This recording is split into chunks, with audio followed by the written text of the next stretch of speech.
যে একমাত্র খেলাধুলার মাধ্যমে আমরা দল মত নির্বিশেষে একটি জাতিকে ঐক্যবদ্ধ করতে পারি। প্রথম আসর শেষ হওয়ার আগেই আমরা কিন্তু দ্বিতীয় আসরের কার্যক্রম শুরু করে দিয়েছি। আমাদের 1 জুলাই থেকে দ্বিতীয় আসরের রেজিস্ট্রেশন কার্যক্রম, অনলাইন রেজিস্ট্রেশন কার্যক্রম চলমান রয়েছে। আমরা দ্বিতীয় আসর থেকে ইউনিয়ন পর্যায় থেকে দল গঠন করতে চাই। আমাদের বাংলাদেশে 4599টি ইউনিয়ন রয়েছে, উপজেলা রয়েছে 503টি। আমরা সেই ইউনিয়ন পর্যায়ে ফুটবল টিম গঠন করা হবে, সেখানে ক্রিকেট টিম গঠন করা হবে, সেখানে সাঁতারের টিম হবে, সেখানে টেবিল টেনিস হবে, সেখানে ভলিবল হবে, সেখানে দাবা হবে, মার্শাল আর্ট হবে।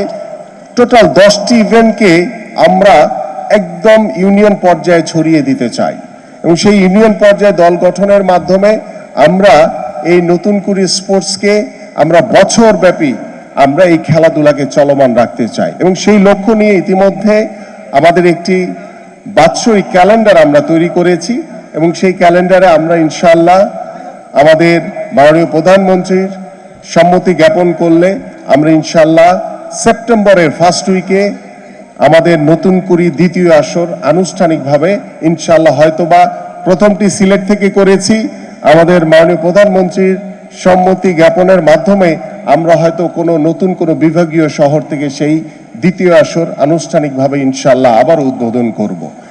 খেলাধুলার মাধ্যমেই আমরা আমাদের সন্তানদেরকে সেই ডিভাইসের হাত থেকে দূরে রাখতে পারবো। খেলাধুলার মাধ্যমেই আমরা মাদক থেকে আমাদের আগামী প্রজন্মকে দূরে রাখতে পারবো।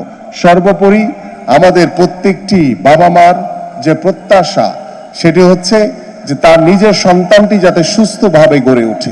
সেই সুস্থতার জন্য আমি বিশ্বাস করি, আমার মতো আপনারাও বিশ্বাস করেন, এদেশের মানুষ বিশ্বাস করে যে খেলাধুলার কোনো বিকল্প নেই।